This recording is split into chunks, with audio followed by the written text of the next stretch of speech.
Maya Johnson's morning began the way she liked it, quiet, unannounced, and with no one paying special attention to her. Though she was the CEO of one of the largest airline groups in the country, she often chose to travel alone in plain clothes.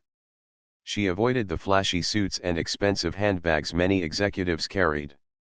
Instead, she wore a simple gray sweater, dark jeans, and comfortable shoes. To any stranger, she looked like just another business traveler, tired but focused. That was exactly how she wanted it. On that day, she was flying across the country for a series of meetings. But she had a second purpose too. She wanted to observe her company's customer service firsthand.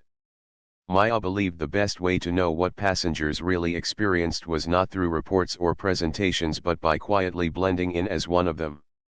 That morning, she had booked a first-class seat under her own name, C2A. It wasn't unusual for her, but she never told staff in advance. She wanted to see how they would behave without knowing the CEO was watching. As boarding began, Maya wheeled her small suitcase toward the gate. She scanned her boarding pass at the podium, and the machine beeped green. The gate agent smiled briefly, wished her a good flight, and she moved down the jet bridge with other passengers. Everything seemed ordinary. At the aircraft door, a flight attendant stood greeting people. She had a polished look, neat uniform, hair tied back, and a practiced smile. But when Maya stepped forward and showed her boarding pass, the smile faded. The attendant gave her a quick up and down glance, then frowned. "Excuse me," the attendant said, raising her hand slightly, "this is the line for first class." Maya held her pass calmly. "Yes, that's me. C2A. The attendant barely glanced at the pass before shaking her head. "No, I think you're mistaken. First class is full today. Economy is down that way." She gestured firmly toward the rows behind the curtain. For a moment, Maya stood still. She was used to facing challenges in boardrooms, but rarely had she been dismissed so quickly in public. She politely extended the pass again. "This is a first-class ticket. Please check." The attendant waved her hand as if swatting away a fly. "Ma'am, I don't want to hold up the line. Please move back." Other passengers began forming behind Maya, curious glances flickering in her direction. Some looked uncomfortable, others looked away quickly. Maya's heartbeat quickened, but her face remained calm. She had learned long ago that raising her voice solved nothing.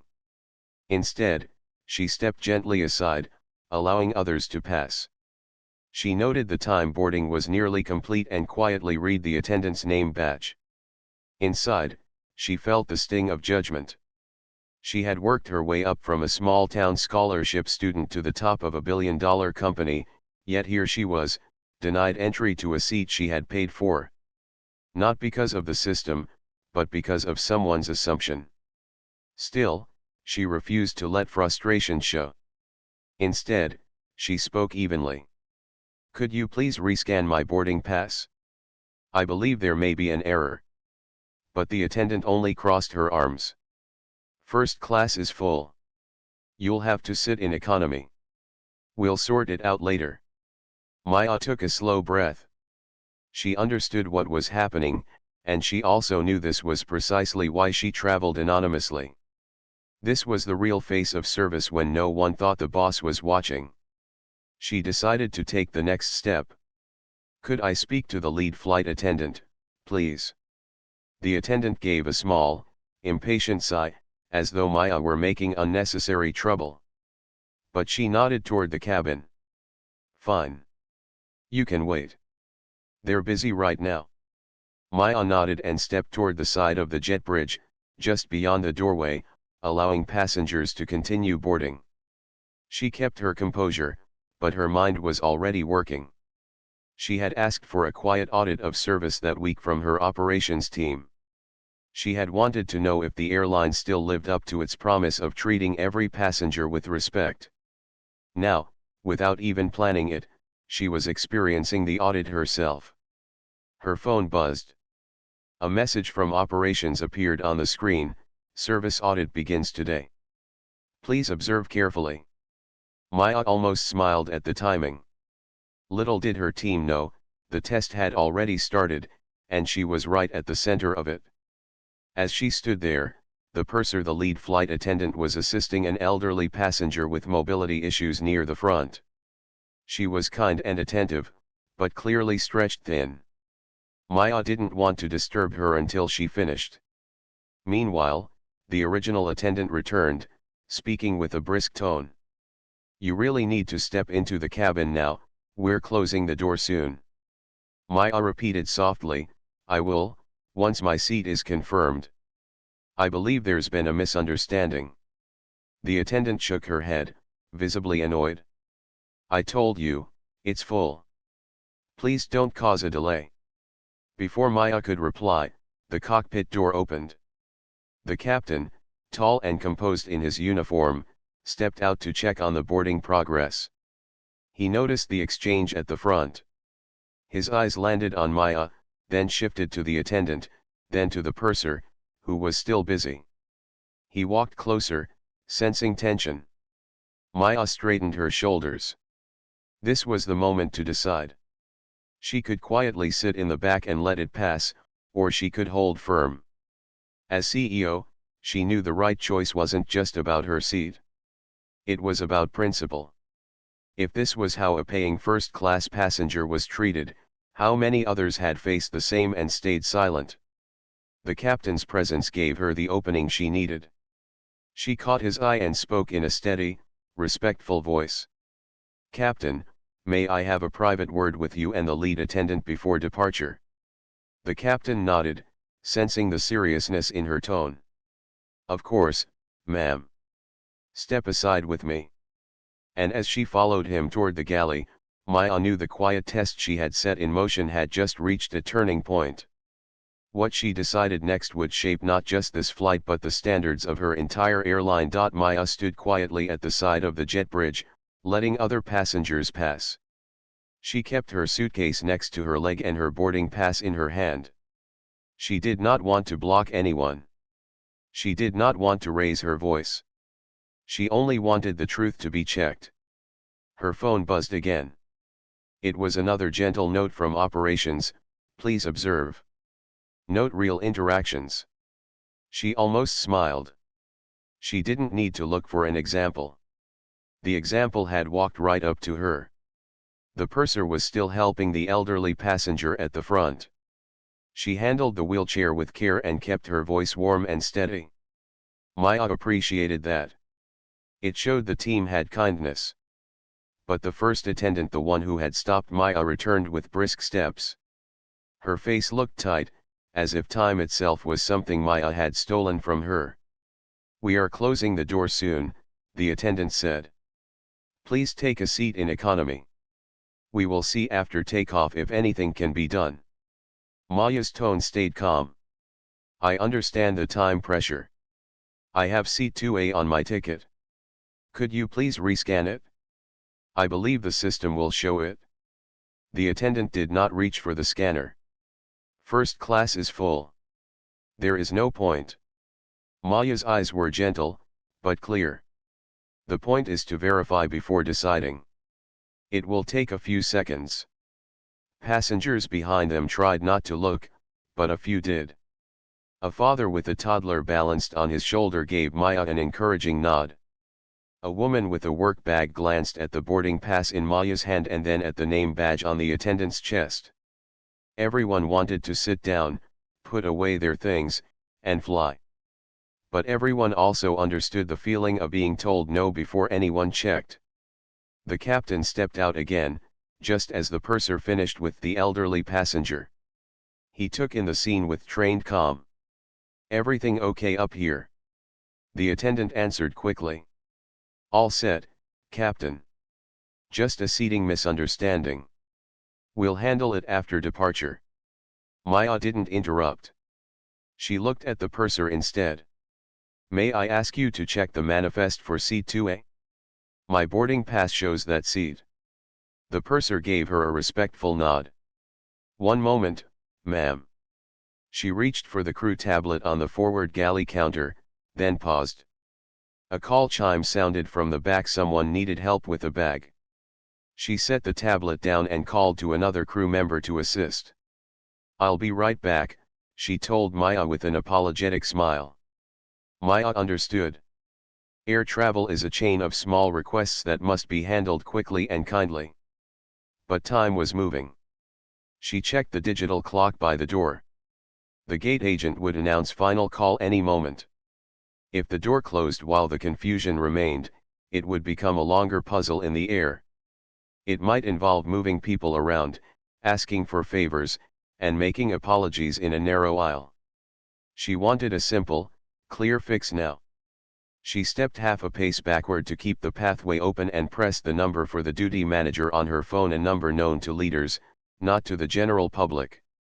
When the manager answered, Maya kept her voice neutral. "I'm at the aircraft door on flight 217, seat dispute for 2A, request immediate verification, assist at the jet bridge." "I'm on my way," the manager said. 2 minutes. Maya thanked him and ended the call. She still had not revealed who she was. She did not want special treatment because of her title. She wanted correct treatment because of the ticket and the policy. That was the whole point. A man in a navy blazer, already seated in row 3, leaned forward and spoke softly toward the doorway. "Excuse me," he said to the attendant. "I just checked the app. It shows 2A as M. Johnson. Maybe the systems match." The attendant gave a tight smile. "Apps can be inaccurate, sir. We rely on the cabin list." Maya appreciated the man's kind intent and gave him a small nod of thanks. She turned back to the attendant. "This is easy to resolve if we scan the pass or open the list." The attendant took a slow breath. "We have procedures. We also have to ensure a certain flow here." She glanced at Maya's small suitcase and then toward the overhead bins in the first row. "And we have limited space up front." Maya kept her voice steady. "If space is a concern, we can place my bag in any approved closet or bin. I am happy to follow your guidance." The purser returned just then, lifting the crew tablet. She tapped through the screens. "Let me see, row 2, seat A," her brow softened. "Yes, 2A is assigned to M. Johnson." "May I see your pass, ma'am?" Maya handed it over. The purser compared names and seat numbers and gave a professional nod. "Confirmed. Let's get you seated." Before the purser could step aside, the jet bridge door slid open and the duty manager arrived with a handheld scanner and a calm stride. "Is this the 2A question?"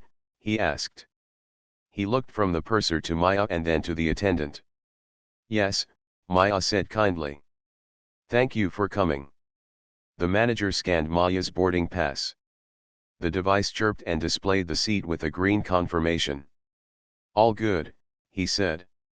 He turned to the attendant. "Please seat the passenger in 2A." There was a brief, quiet pause. The attendant's face didn't change much, but her shoulders lifted and fell as if she had carried something heavy and now had to put it down.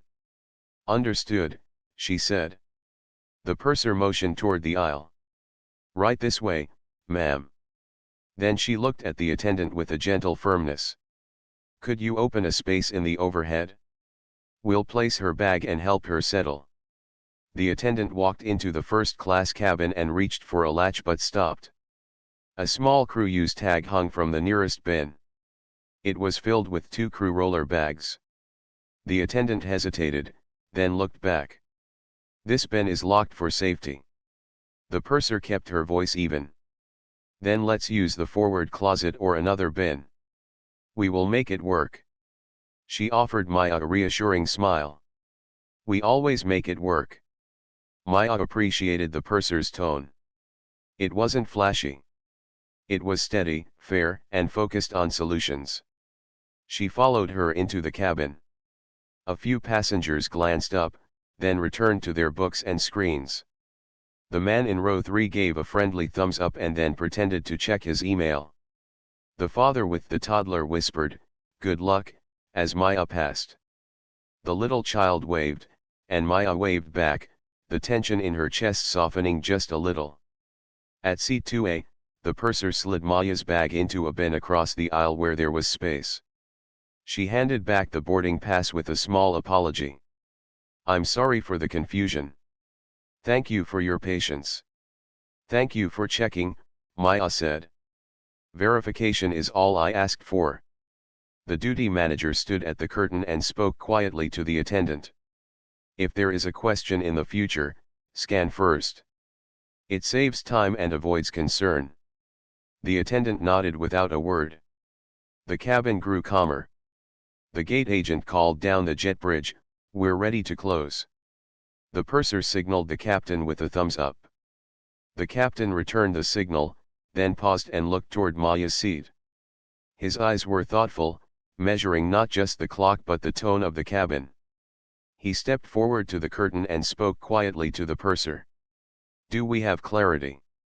"We do," the purser said. "Seat confirmed. Passenger seated."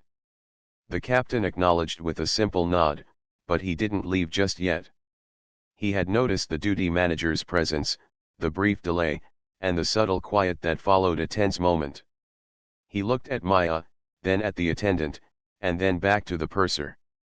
"Let's make sure our notes reflect what happened. If we need a follow-up, we do it right." The duty manager agreed. "I'll take a short statement at the door before we push if needed." He glanced at the clock. "We have about a minute." Maya sat back in 2A and fastened her seat belt, but her mind stayed alert. She did not want anyone to feel embarrassed in front of passengers. She believed in privacy, fairness, and learning. Still, she also believed in clear standards. The standard was simple: check the facts, treat people with respect, and correct mistakes early. She took out a small notebook and wrote 3 lines: time of boarding, names on badges, steps taken. Then she closed the notebook. She was not here to hunt for errors, she was here to build a better path. The purser leaned toward Maya's seat and spoke in a low voice. "Would you like anything before takeoff? Water, tea?" "Water would be lovely," Maya said. "Thank you." As the purser moved away, the attendant stepped into the galley to secure equipment. The duty manager, still at the door, got a quick call on his radio. He listened for a moment, then looked back into the cabin. "We have a reserve attendant at the gate," he told the purser quietly. "On standby if we need a swap." "Your call." The purser's face showed a brief flash of concern. She cared about her team. But she also cared about the experience of every person on board. She looked toward the captain. The captain weighed the choice against the schedule and the tone of the cabin. He walked the 2 steps to Maya's row and spoke softly. "Ma'am, we want to ensure you feel fully comfortable and respected on this flight. If you prefer, we can finalize some steps now before we leave the gate." Maya met his eyes with the same calm she had held since the start. "I appreciate your care, Captain. I'm comfortable. What matters is that we understand what went wrong and fix it the right way." The purser returned with a bottle of water and placed it on Maya's armrest with a napkin. "We will follow up," she said gently. Maya took a sip and nodded. She glanced down at the cabin floor, noticing how the light from the window made a soft rectangle by her shoes. She thought of all the small rectangles like this across the company, tiny places where sunlight and care could reach if doors were opened at the right time. From the doorway, the duty manager spoke once more into his radio, then stepped back toward the cockpit. The gate agent, hearing the cue, prepared to close. The captain looked from the door to the purser, then back to Maya's seat. Something in his expression said he still had a question in his mind, a question about what should happen now, not later, so the lesson would be clear and fair. He took 1 step toward the curtain and addressed the purser in a voice only the front few rows could hear. "Let's make sure we speak in private for 1 minute. Before we close." The purser nodded and glanced toward Maya. "Ma'am, would you be willing to step to the galley for a brief conversation with me and the captain?" Maya unbuckled her belt with a calm click and stood up. She placed the water back on the armrest and gave a small smile to the man in row 3 and the father with the toddler. Then she followed the purser toward the front, past the curtain, into the narrow space by the door where the crew worked. The captain waited there, composed and professional, and the duty manager stood just outside, ready to support. Maya knew this was the right place for the next step: private, respectful, focused on facts. She also knew that the next words she chose would shape the tone for everyone on board and for many flights to come. She looked at the captain and the purser, steady and clear, prepared to explain exactly what had happened and why it mattered, not just for one seat, but for every seat, every day. The space at the front of the aircraft was quiet except for the soft hum of air from the ceiling vents and the faint chatter of boarding behind the curtain. The captain stood with calm posture, the purser held the crew tablet in both hands, and the duty manager waited just outside the door on the jet bridge with his handheld scanner. Maya stepped into the small galley area and gently folded her hands at her waist. Her voice was steady, warm, and clear. "Thank you for giving me a private moment," she said. "I want to explain what happened and why I care about it." The captain nodded. "We're listening." Maya spoke simply, without blame in her tone. "I approached the door with a first-class boarding pass C2A. I was told to move to economy without a scan or any check. I asked for a rescan. I asked twice, quietly. It did not happen. Passengers began to watch. I stepped aside so I would not block the flow. I asked for the lead. I waited. I kept asking for verification. Only when the purser checked the tablet and the duty manager scanned my pass did the seat get confirmed." The purser's expression showed concern and care. "I'm sorry, ma'am. We should have verified sooner." Maya gave a small nod. "Thank you for saying that. I know this is a busy time and there are many small tasks to juggle. But our standard is simple: check before judging. It is faster, kinder, and safer for everyone." The captain looked at the purser, then back at Maya. "We agree with that. Do you feel comfortable now that you are seated?" Maya held his gaze for a moment. She understood the question under the question. Comfort is not only a seat number. It is trust in how decisions are made. "I am comfortable in 2A, she said. But this was not about comfort alone. It is about how we treat people at the first hello. If we get that moment wrong, the whole flight feels different." The duty manager stepped a little closer from the jet bridge and spoke softly. "Would you like me to take brief statements before departure? We have a minute or two before final close. It might help us handle the follow-up smoothly." "That would be helpful," Maya said. She glanced at the purser. "And I want to be fair. I do not want anyone shamed in front of passengers. But I do want a clear record." The purser nodded. "We will keep it discreet." Maya took a breath. The next words would change the shape of the moment. She wanted transparency without drama. "There is one more thing I should share," she said. "I am Maya Johnson." She paused gently. "I am the CEO of the airline group." The captain's eyes showed quiet recognition. The purser's hands tightened slightly on the tablet, then relaxed. The duty manager lowered his handheld scanner as if placing it on an invisible table in the air. No one raised their voice. No one made a big scene. The space simply became more careful, more exact. Maya continued in the same calm tone. "I often travel without telling anyone because I want to see the real version of our service. Today, I saw something we need to correct. I am not looking for special treatment for myself. I am looking for the right treatment for every person who trusts us enough to step on this plane." "Understood," the captain said gently. "Thank you for telling us." The purser found her voice again. "I am sorry this happened, Miss Johnson. I will document it and I will support any steps needed to make it right." "Thank you," Maya said. Let's stay focused on facts and solutions. First, the facts, C2A is mine. That is settled. Second, the process, we confirm with a scan or a manifest check before we redirect a passenger. Third, the tone, we keep our words respectful and our mind open. Our guests feel the difference even in a single sentence. The duty manager tapped a short note into his device. Documenting, passenger seat was Mies assigned verbally without scan, verification later confirmed. We'll take statements. The captain glanced toward the curtain, where normal boarding sounds faded. We have a reserve attendant at the gate, he said quietly. Scheduling sent a message. If there is a need, we can make a change before pushback. It is tight, but possible. The purser lifted her eyes from the tablet. She cared deeply about her team and also about the people who trusted them. Her voice was thoughtful. If we make a change, we must do it cleanly.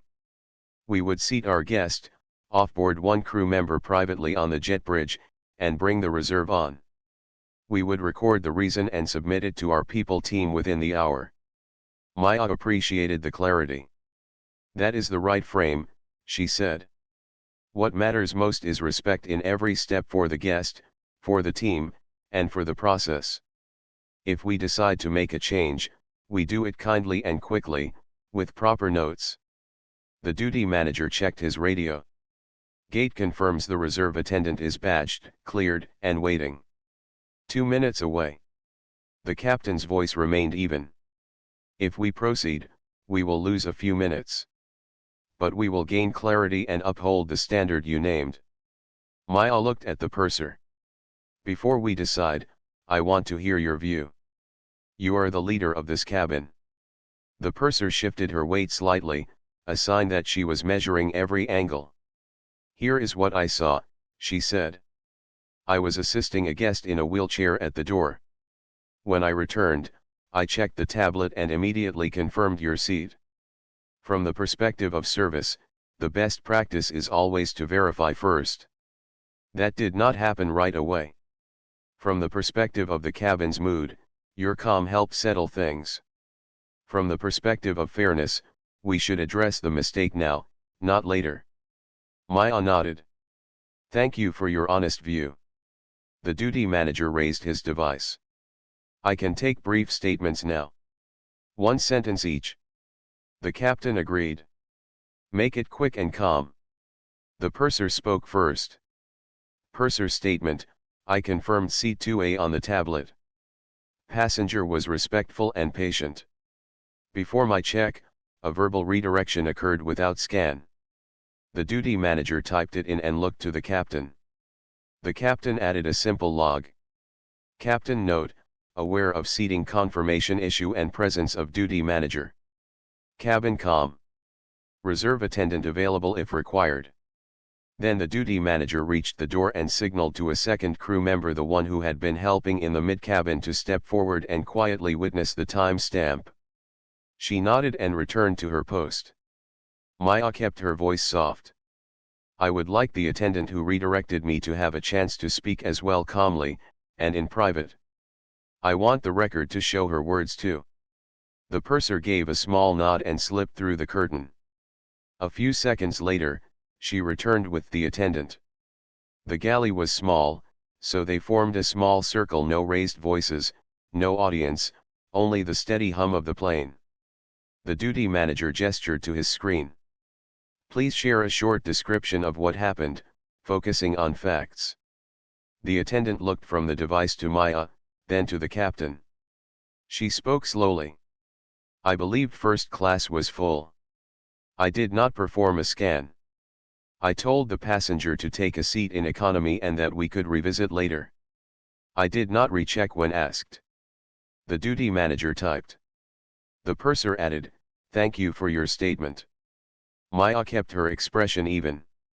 Thank you for being clear. A small silence followed. It was not heavy, it was simply the space where a decision waits to be born. The captain broke the quiet with a practical question.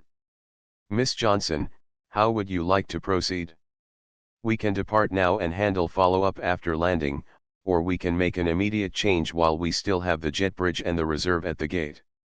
Maya looked down at the tiny square of light on the galley floor, the same kind of square she had noticed by her seat. Then she looked up again. I believe passengers feel the most honest service when we correct errors early. We do not need a public announcement. We do not need to embarrass anyone. But we do need to act. The duty manager checked the time on his device and gave a quiet update. Reserve can be at the door in 1 minute if we call now. We will need the captain's approval and the purser's signal. We will log the reason as service standards review pending. The purser lifted her chin a little, ready to lead whatever came next with kindness. The captain kept his voice neutral and firm. I can approve a crew swap at the gate if the purser requests it for service reasons. Maya spoke with care. I ask for 3 things. 1. Seat assignments are always verified before redirecting a guest. 2. Our tone remains respectful, especially when we are under time pressure. 3. If a correction is needed, we do it now, cleanly, with a written record. The purser answered first. Agreed. The captain followed. Agreed. The duty manager raised the radio slightly, waiting for the single word that would call the reserve to the door. Before anyone spoke, a small sound floated in from behind the curtain, the soft laughter of the toddler in row 3, the crinkle of a snack bag, the ring of a phone being silenced. The flight was a small city about to lift into the sky. Every small action at the front would ripple through that city, turning either into confusion or into calm. Maya understood this deeply. She had built her career by choosing calm with a backbone. She looked at the attendant who had redirected her. There was no anger in Maya's eyes, only a steady, human clarity. People made mistakes. Leaders set standards. Teams learned and grew when the standard was held. The purser took a careful breath and met the captain's eyes. The captain inclined his head, waiting. The duty manager held his radio, thumb close to the button. The operations channel crackled faintly in the duty manager's earpiece. He listened and then gave a precise, quiet update. Scheduling confirms, reserve attendant is fully qualified for this aircraft type, is already cleared through security, and is standing by at our exact gate. He paused and added the important part. They say we must decide now. If we do it this minute. If we don't, we should depart. The small galley felt even smaller. Not tense, just focused. There would be no half steps and no long speeches. A single choice would shape the rest of the flight and the message it carried. The captain's eyes moved from the duty manager's radio to the purser's calm face, then to Maya's steady expression. The purser curled her hand around the edge of the tablet as if holding both the facts and the promise. The attendant stood very still, waiting to hear what the next minute would bring. Somewhere beyond the curtain, the gate agent's voice floated faintly, "Final call." The duty manager lifted the radio a few millimeters higher, ready to speak a single word. And in that breath between choices, the original attendant turned toward the galley, unaware that the decision, quiet and decisive, was about to be made. The duty manager raised the radio to his mouth, waiting. The purser looked at the captain, and the captain gave a small nod that meant, "Your call." Maya stood steady in the narrow galley. She knew a choice made in calm would help everyone on board. Before the purser could speak, the duty manager's earpiece crackled again. He listened, then lowered his radio and spoke quietly. "Scheduling confirms the reserve is still at the gate," he said. "But a reminder, if we remove any crew member, we must log it as removed from duty pending review. HR and the union will both see the note. We must keep it strictly about service standards." The purser accepted that with a simple, "Understood." The captain looked from face to face, checking the mood. The aircraft hum was the same, soft and even. But the moment felt like a balance scale where a single gram could tip everything. Maya took one step closer so her voice would carry to the 3 of them, but not beyond the curtain. Let us keep this simple and fair, she said. We have a guest seated with a valid ticket. We have a team that wants to do the right thing. We will correct this early and privately. The duty manager waited for one word from the purser. The purser drew a calm breath. Call the reserve, she said. I am requesting a swap for service reasons. The duty manager pressed the radio button. Send reserve to the door now. Just then, the original attendant stepped into the galley, unaware that a decision had been made. She reached for a drawer to secure service items and paused when she saw the cluster of faces. The purser kept her tone warm and professional. Could I speak to you for a moment on the jet bridge, she asked. The attendant glanced at Maya, at the captain, and then at the duty manager's handheld scanner. She nodded slowly. Of course. The purser and the attendant stepped out first. The duty manager followed, holding the door while keeping the aisle clear. The captain stayed with Maya for a second. We will handle this with care, he said quietly. Maya gave a small nod. Thank you. On the jet bridge, the air felt cooler. The gate agent stood at the podium with a curious but polite expression. The duty manager spoke softly so only the circle could hear. We are doing a crew swap for service reasons. We will document promptly. Thank you for your professionalism. The attendant looked down at her hands. I didn't mean to cause trouble, she said. I believed first class was full. The purser spoke with gentle firmness. The concern is not belief. It is process. We verify first. We do not redirect a guest without a scan. The attendant's eyes moved to Maya again. Maya kept her tone even and kind. I appreciate that time is tight during boarding. Our standard is clear because clear standards protect everyone, guests and crew. The gate agent lifted a hand to wave in the reserve, who was already walking briskly down the jet bridge with a small crew bag and a calm, ready face. The duty manager stepped sideways to make space and then addressed the attendant. Per procedure, we are removing you from duty on this flight. This is not a public matter. You will wait at the gate lounge. People operations will contact you today. The attendant's shoulders shifted. She looked as if she wanted to say more, then chose only one sentence. Understood. The purser placed a light hand near the attendant's elbow, not touching, only guiding the moment with empathy. We appreciate your cooperation. The reserve attendant reached the door. The duty manager checked the badge and the flight assignment. Cleared, he said. He turned to the purser. Boarding you now. The captain, still inside, received the nod and glanced at the clock mounted by the door. The delay was measured now in thin slices of a minute. He relayed a short update to the flight deck.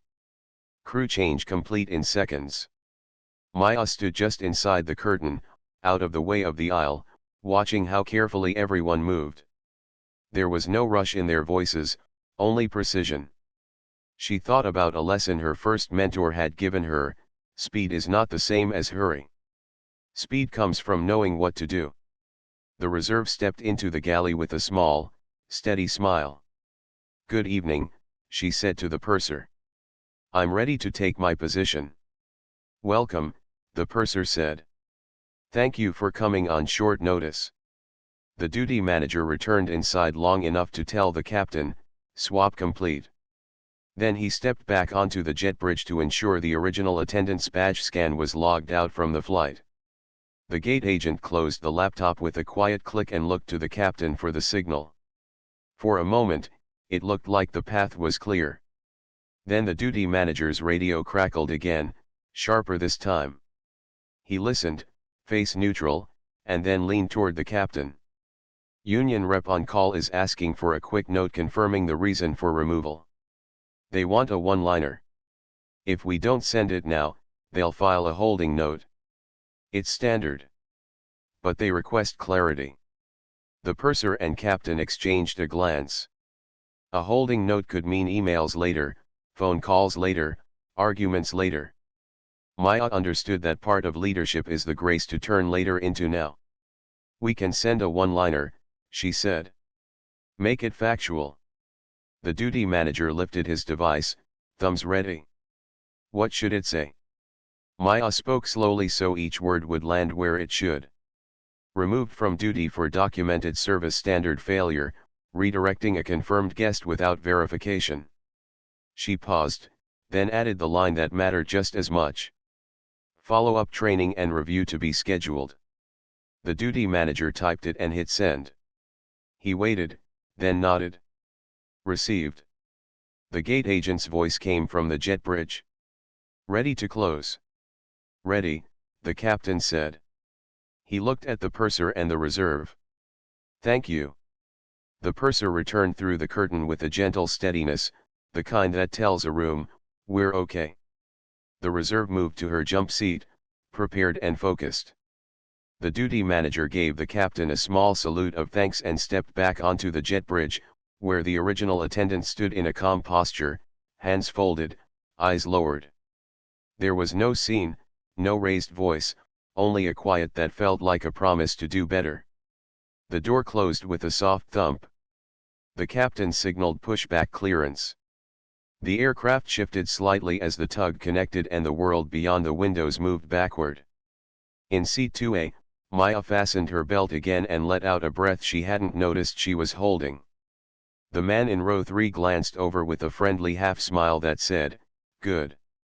The father with the toddler made a tiny paper airplane from a napkin and launched it gently into his child's hands. It fluttered, and the child giggled. The mood felt lighter.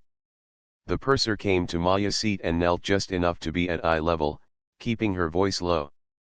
Thank you for your calm today, she said. Your patience helped us choose the right steps. Maya shook her head softly. Thank you for leading the right steps, she said. This is about culture. Small choices become habits. Habits become experience. The purser nodded. We will file the report within the hour. Would you like anything before takeoff? Water, tea, a warm towel? Water is perfect, Maya said. And after takeoff, may I have a few minutes with you to discuss one more idea? Of course, the purser said. As the plane began to push back, an announcement played, smooth and friendly. It welcomed guests, thanked them for their patience, and promised a safe, comfortable journey. No one on board heard anything about a swap, a note, a process. They heard only kindness and order. That was the point. Maya looked out the window. The wingtip light blinked in a calm rhythm, like a heartbeat. Her mind returned to the near defeat they had just avoided. If they had delayed verification, if they had chosen to handle it later, the tone of the flight would have been different. A small decision at the door had become a larger decision at the gate. And now, with the aircraft rolling, that decision was behind them, and its lesson could guide many flights after this one. The captain's voice came over the intercom with the gentle authority that helps people relax. He gave the safety cues to expect, the weather along the route, and a friendly note about arriving on time. His voice had a warmth that matched the purser's. Maya listened for tone as much as for words. Tone was where trust lived. The reserve, now buckled, glanced toward the purser with a quick smile that said she was ready to help carry the cabin. The purser returned the smile. Then she looked to Maya again and gave a tiny nod, an unspoken thank you for making a hard choice feel simple. Soon they were taxiing, and the safety demonstration began. Maya followed along, even though she could recite it in her sleep. She watched the hands, the gestures, the faces of passengers. She noticed the father helping his child fit the belt. She noticed an older woman 2 rows back who pressed her hands together after the demonstration, as if saying a small prayer of thanks. She noticed the man in row 3 stop pretending to check email and simply sit back with his eyes closed, letting the rhythm of the day settle. Maya thought about next steps. Removing a crew member from a flight is not the same as ending a role. There are humane processes for that. Still, The moment at the door had crossed a clear line. Leaders teach by what they tolerate. She would not tolerate a habit of deciding without checking. It was not fair to guests, and it was not fair to the team, either. Good teams need good rules, used well. The purser returned with the water. She placed it softly on the armrest. You mentioned an idea, she said. Would you like to share it now or after takeoff? After takeoff, Maya said. It's short and useful. The purser smiled. Very good. We'll be in the air soon. As the plane reached the runway, Maya looked once more at the small square of light near her shoes. It had slid across the floor as the aircraft turned, but it was still there, steady, gentle, bright enough to notice if you were paying attention. She thought about a small card she wanted in every crew kit, a 5-line reminder that said verify, then decide. She thought about a short internal note with the same message, sent to every station, every gate, every plane. The engines rose in a smooth climb of sound. The plane began its roll and lifted into the sky. The city below turned into lines and then into shapes and then into a soft pattern of light and shadow. The moment at the door was now behind them, but the meaning of that moment would travel all the way to their destination and beyond. Maya closed her eyes for one breath, then opened them again. She felt the gentle press of ascent. She felt the cabin settle. She felt the work of leadership, the quiet work moving forward. She had acted with care, but she had acted. In a few minutes, she would make one more call that would set the path for what came next, not only for this flight, but for the culture she was trusted to shape.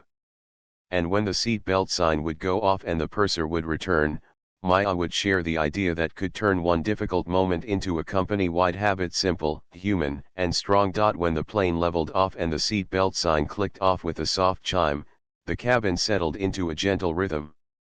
The purser stepped forward with the same steady warmth she had shown since the door. She carried a small notepad and a pen in her apron pocket, the tablet in her hand, and that look of readiness that made people relax. She paused at seat 2A and spoke in a quiet voice so only Maya could hear. You mentioned an idea, the purser said. If now is a good time, I'm listening. Maya placed her water on the armrest and nodded. It's very simple, she said. 5 lines that become a habit for every crew member at the door and at the galley. She lifted her own small notebook and read in a calm, even tone. 1. Verify first, scan or check the manifest before redirecting. 2. Use respectful language even under time pressure. 3. Offer a solution, not a dismissal. 4. Document any dispute on the spot. 5. Ask for help early. Purser, captain, duty manager. The purser repeated the lines softly, as if trying them on for fit. Verify first. Respectful language. Offer a solution. Document. Ask early. She nodded. It's clear and short enough to remember. I'd like these 5 lines printed on a small card in every crew kit, Maya said. Also a sticker inside the forward galley where only crew can see it. Not a scolding, just a steady promise. We can call it the first minute promise. The purser smiled. That name is perfect. Maya tapped a short note into her phone, then paused. May I also suggest we make the scanner step unavoidable? A rule that says no verbal redirection without a scan or tablet check. The scanner is faster than a guess. Agreed, the purser said. We'll follow it now. As if on cue, the reserve attendant came forward with a soft knock on the bulkhead, asking if she could offer service. The purser gave her a quick smile. Let's start with water for rows 1 through 4, she said. Then check any special requests. And please make sure the toddler in row 3 gets an extra napkin plain. The reserve nodded, pleased to help, and moved with quiet efficiency. Maya took a breath and looked out the window for a moment. White clouds made gentle lines like chalk on blue paper. She turned back. There's one more step I need to take, she said, her voice still soft. It's about accountability. It should be done with care. The purser understood immediately. People operations. Yes, Maya said. She opened a secure company app and drafted 2 messages. The first was short and precise, addressed to the head of people operations, documented service standard failure at aircraft door, immediate removal from duty already completed per procedure. Initiate termination process today with full notes. Ensure respectful, private handling and confirm completion. Schedule refresher training notice to all crews, first minute promise effective immediately. The second message was to the duty manager, thank you for steady handling. Please submit your and purser's notes within the hour. Attach scanner logs and gate timestamps. She reviewed both messages to confirm every word was clear and kind. Then she sent them. It had taken her 5 minutes to move from quiet discomfort at the door to decisive action backed by process and fairness. She had not raised her voice. She had not made a scene. And yet the tone of the day had changed because she chose to act early, clearly, and with respect. The purser watched her finish and asked a question that good leaders often ask, what can I do right now to make the rest of this flight better for our guests? Maya's answer was gentle. Let small kindnesses fill the gaps. The father with the toddler could use an extra seat belt extender or a small pillow. The man in row 3 offered help, a handwritten thank you card would make him smile. And there is an older woman in row 4, she seems a little anxious. Perhaps a warm tea and a kind word. The purser nodded, already noting each idea. We'll do it. A few minutes later, small kindnesses began to bloom like lights in a quiet room. The reserve returned with an extra napkin plain, carefully folded, and the toddler squealed with joy. The father smiled and mouthed, thank you. The purser wrote a brief thank you on a small card and delivered it to the man in row 3, he looked surprised, then genuinely moved. She offered a gentle tea to the older woman and lingered for a moment, speaking in a calm tone that said, without saying, you are safe. Maya watched without drawing attention to herself. This was the cabin she believed in, professional, human, and present. When the purser passed again, Maya handed her a short note for the post-flight briefing, please recognize the reserve for a smooth entry. Consider her for a commendation. The purser accepted it with a small bow of gratitude. After the meal service, the captain invited Maya to the galley for a quick update. His voice carried that honest steadiness that builds trust. Operations confirms receipt of the notes, he said. They appreciate the clean documentation. People Ops replied that they will follow protocol today. They will handle it with privacy. Thank you, Maya said. She appreciated the captain's way, no show, just substance. May I add one more idea? The captain asked. A quick crew huddle before doors open on every flight. 30 seconds. We say the first minute promise out loud. It sets the tone. Maya's eyes brightened. Yes. A voice turns a rule into culture. Please include it in the captain's script. Share it with fleet ops and safety. I'll support it. He nodded. Consider it done. The hours in the air passed with a calm rhythm. People read, napped, or looked out at the soft coastline below as the aircraft began to descend. The purser returned to check on Maya one last time. We'll be on the ground soon, she said. Is there anything you'd like me to add to my report? 2 lines, Maya said. 1. Thank the team for choosing verification and kindness. 2. Recommend the first minute promise card and the pre-doors open huddle, effective immediately. I'll include both, the purser said. And thank you for how you led today. Maya shook her head. You led. I just held the standard. They landed smoothly, rolled to the gate, and the seat belt sign pinged. People stood, stretched, and reached for bags. The father lifted his toddler, who waved at the reserve. The man in row 3 tucked the little thank you card inside his notebook as if placing a bookmark on a moment of faith in strangers. The older woman from row 4 stepped into the aisle with a calmer posture, tea having done its quiet work. At the door, the captain and the purser stood together to say goodbye, the new reserve at the jump seat smiling with quiet confidence. Maya waited until most passengers deplaned. Then she stepped forward and offered her hand to each of them. To you, she told the purser, for leadership under pressure. To you, she told the reserve, for joining with grace and skill. To you, she told the captain, for making clarity feel calm. They each gave simple thanks in return. No one spoke about titles. No one needed to. Professional respect did the work. Back in the terminal, Maya found a quiet seat by a window where morning sun drew a bright rectangle on the floor, another small square of light, like the ones she had noticed on the plane. She opened her email. A confirmation from People Operations was already there, termination completed in accordance with policy. Private meeting held. Support offered for next steps. Refresher training memo drafted. First minute promise cards designed, proof attached. Maya clicked the proof.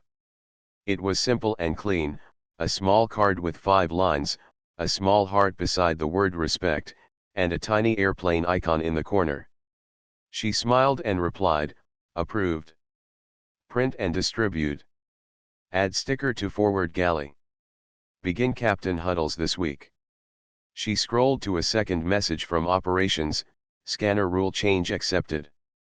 No redirection without verification. Training module updated. Door huddle script attached. She opened the script. It fit in 4 sentences: team, first minute promise, verify, respect, offer solutions, document, ask early. We set the tone at the door. We treat every person like they matter because they do. Ready to welcome. Maya stood and walked toward her next gate. As she passed a different flight boarding on a nearby jet bridge, she paused discreetly. A passenger was asking the door agent a question. The agent smiled, took the boarding pass, scanned it, and answered with clear kindness.